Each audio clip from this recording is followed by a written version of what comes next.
Good evening, and thank you for coming to our summer quarterly meeting. I know with the summer schedules, everyone is pulled in many different directions, and thank you for taking the time and effort to come to this. Is always appreciated to have you all here, and I'm always invigorated driving back. I hope you are, of what we've learned and the directions we're going.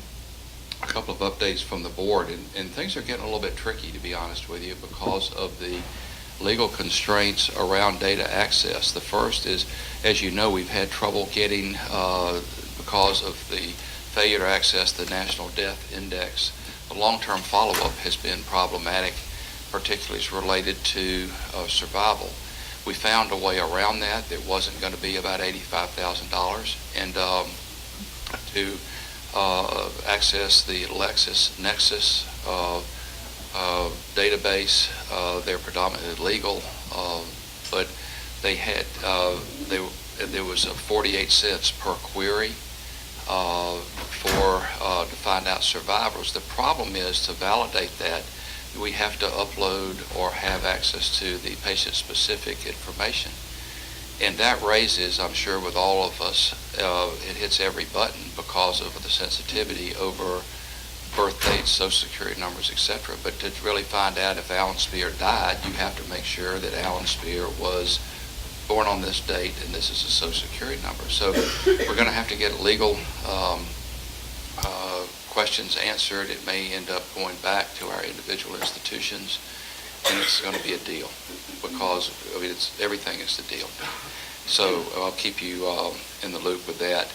Dr. Michael Contos, who, as you know, is on the board of cardiology and is also the president of the Virginia ACC, has submitted, and hopefully he will give us in person a more facilitated discharge protocol for the cardiology patients. For surgery, we've been all over it for years. For cardiology, not so much.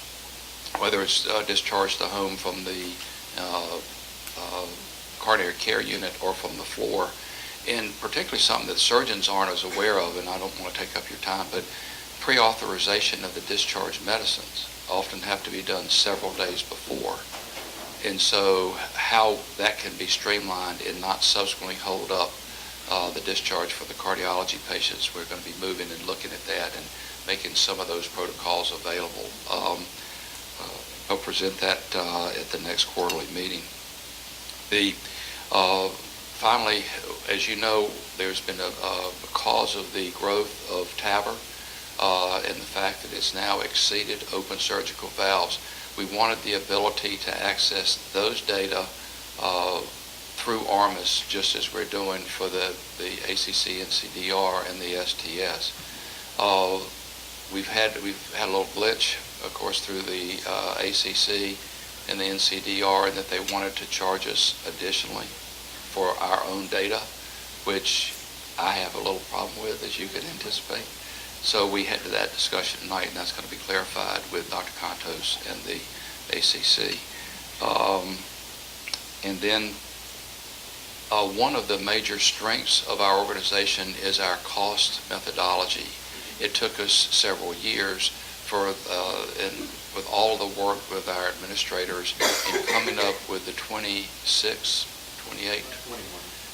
buckets that we all agreed upon that each of the hospitals were going to survey and then apply the ratio of cost to charge. Nothing like that exists for the cardiology community, so we're going to sort of engineer, design, and focus the energy on how to collate and collaborate around the consistency for inpatient and outpatient PCI. That's going to take some administrative help because we've changed the administrators, and there's so many of us in the room that weren't involved with the original methodology. So it may be worthwhile at either the next or the following meeting to just show, okay, here's an example of what the cost structure looks like. Here's the kind of data we can get from it. Because really the power of this organization is the value-based purchasing and price transparency that we're now moving for in cardiology as well. So how we can streamline that and show value with a quality improvement in the cardiology world. So, any questions? Thank you again for your time and coming and support.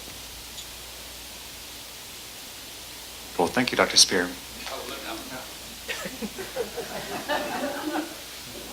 A very good host. Let me introduce Dr. Kevin Lobdell from Charlotte, North Carolina, my hometown. I grew up about 4 blocks from Kevin, where he's practicing. And Kevin is, and I've lost my piece of paper.